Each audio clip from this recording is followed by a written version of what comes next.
Brought to you by Techno Camon 30 series.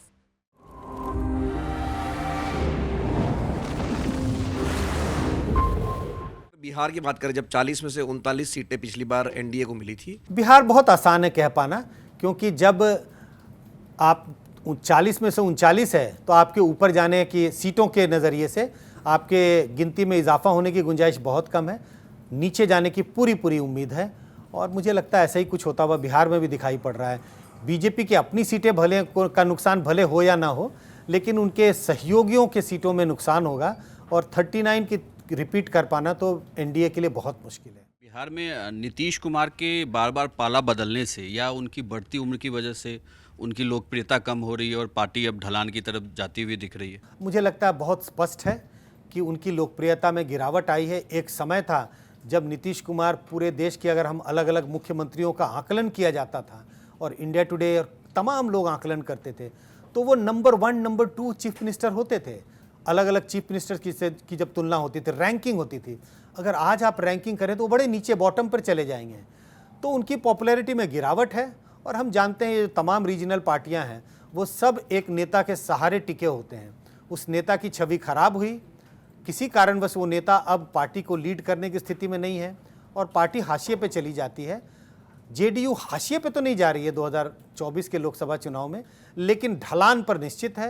Nitish Kumar की popularity में गिरावट है और जेडीयू का प्रदर्शन भी 2024 में मुझे वैसा होता हुआ दिखाई नहीं पड़ रहा है जैसा उन्होंने 2019 के चुनाव में किया था। तेजस्वी यादव जिस तरीके से रैलियां कर रहे हैं, अभी राहुल गांधी की भी रैली हुई थी साथ में, तो क्या ये कॉम्बिनेशन जो है ये वहाँ एनडीए को खास करके इस बिहार में भारी पड़ रहा है? क्योंकि मोदी की भी वहाँ लगभग 20 रैलियां हो गई हैं अभी तक। तो इससे क्या लगता है कि वहाँ पर नीतीश कुमार के साथ होने से एनडीए के लिए मुश्किल है और तेजस्वी चूंकि इस बार इंडिया गठबंधन में साथ है और वहाँ से नीतीश हट गए हैं, तो इसका भी बेनिफिट मिल रहा है उन्हें? मुझे लगता है बिहार की अगर चुनाव की बात करें या देश के चुनाव की भी बात करें तो अगर 2-3 बड़े फैक्टर्स हैं, मैं अगर ये देखने की कोशिश करूं कि इस चुनाव में बड़े फैक्टर क्या रहे। जीत हार अलग है, लेकिन तेजस्वी यादव का एक अच्छे नेता के रूप में उभरना इस चुनाव की एक खास इंडिकेशन है। इन चुनाव में ये देखने को मिला। मैं दोबारा कह रहा हूँ, जीत हार एक अलग बात है। हो सकता है कि आरजेडी प्लस का प्रदर्शन बहुत अच्छा ना रहे बिहार में, लेकिन इसके बावजूद जिस तरह से तेजस्वी यादव ने आरजेडी, कांग्रेस और अपने सहयोगियों के कैंपेन को लीड किया है और बड़े संयम से अपने ऊपर कंट्रोल रखकर, मतलब कभी स्लिपेजेस नहीं हुए, तो तेजस्वी यादव एक अच्छे नेता के रूप में, एक अच्छे प्रवक्ता के रूप में बिहार की राजनीति में उभरे हैं, जिसको रिकॉग्नाइज तमाम पार्टी के लोग करते हैं।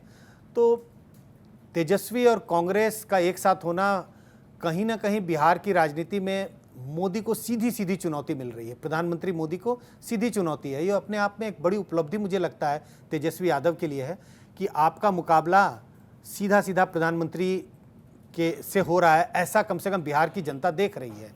सीटें किसको कितनी आएंगी वो तो 4 जून को पता चलेगा, लेकिन हाँ, मुकाबला उन्होंने डटकर किया है प्रधानमंत्री नरेंद्र मोदी का या एनडीए का, यूँ कहूँ कि एनडीए का बिहार में। एक और सवाल की बिहार से 2 मुद्दे उठे। एक तो जातीय सर्वे का, जो आपकी इससे पहले वाले लोकनीति के उसमें था भी, और दूसरा आरक्षण, संविधान बदलने की बात भी लालू यादव ने उठाई और आरक्षण, मुस्लिमों को आरक्षण देने वाली बात भी कही। क्या इसका भी चुनाव में असर होता दिख रहा है क्या, कि जातीय सर्वे से कुछ फ़ायदा मिलेगा इन पार्टियों को? क्योंकि आप देखें तो आरजेडी ने उम्मीदवारों में काफ़ी इस पर एक्सपेरिमेंट उन्होंने कर लिया। जैसे वैशाली वाली सीट पे उन्होंने फॉरवर्ड वर्सेस फॉरवर्ड करवा दिया, 7 कुशवाहा उम्मीदवार उतार दिए।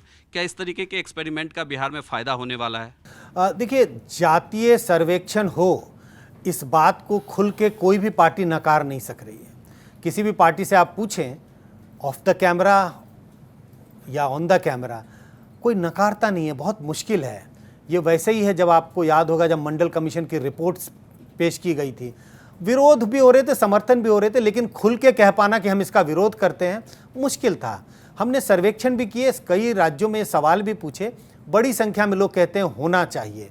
जब चुनाव के पहले इस मुद्दे को कांग्रेस या रीजनल पार्टियां उठाती थी, खासकर आरजेडी, मुझे लगता था इस बात को चुनावी मुद्दा बनाने में विपक्ष असफल होगा या ये मुद्दा नहीं बन पाएगा। लेकिन जैसे जैसे चुनाव आगे बढ़ा, दूसरे, तीसरे, चौथे दौर में मुझे लगा ये अपने आप में एक मुद्दा बना कि जातीय सर्वेक्षण मुद्दा नहीं बना, लेकिन सोशल जस्टिस एक बड़ा मुद्दा बना। और ये इतना बड़ा मुद्दा बना, और मैं इस वक्त संविधान बचाओ और लोकतंत्र बचाओ का भी जिक्र करूंगा, जिन मुद्दों पर कांग्रेस और विपक्षी पार्टियों ने, खासकर आरजेडी, समाजवादी पार्टी, इन पार्टियों ने खुलकर प्रचार किया। मुझे लगता था शुरू में कि ये ऐसे मुद्दे हैं जिस पर आप चुनाव नहीं लड़ सकते, चुनाव नहीं जीत सकते। जीतने की स्थिति में आज भी इंडिया गठबंधन नहीं है, लेकिन उस वक्त मुझे लगता था कि ऐसे मुद्दे हैं जिसका जनता के साथ कोई सरोकार नहीं है। लेकिन चुनाव जिस तरह से बदला मतलब नैरेटिव कैसे बदला, प्रधानमंत्री मोदी, बीजेपी के तमाम नेताओं को इस बात की पे सफाई देनी पड़ी कि क्यों संविधान बदलने की हमारी कोई कोई प्लान नहीं है। इस तरह से ये जो मुद्दे थे, एक बड़े मुद्दे के रूप में उभरा इन चुनाव में। तो आरजेडी, कांग्रेस और तमाम विपक्षी पार्टियों ने अच्छी कैंपेनिंग की, इन मुद्दों को जनता तक ले जाने में सफल दिखाई पड़े। और सफलता का पैमाना, फिर मैं कहूँगा जीत हार नहीं, लेकिन सफलता का पैमाना यह है कि आप बीजेपी जो इतनी मजबूत पार्टी दिखाई पड़ती है भी मजबूत, तमाम आंकड़ों के नज़रिए से देखें, वो इस बात का बार बार जिक्र होता है कि कितने लोग बीजेपी के मेंबर हैं, लेकिन आप वोट प्रतिशत, सीटों के प्रतिशत के हिसाब से भी देखें तो बड़ी पार्टी है। प्रधानमंत्री मोदी और तमाम बीजेपी के नेताओं को उसको रिस्पॉन्ड करना पड़ा। ये अपने आप में एक तरह से संकेत देता है कि ये सारे मुद्दे जनता के बीच में कहीं ना कहीं सफल होते हुए दिखाई पड़ रहे थे।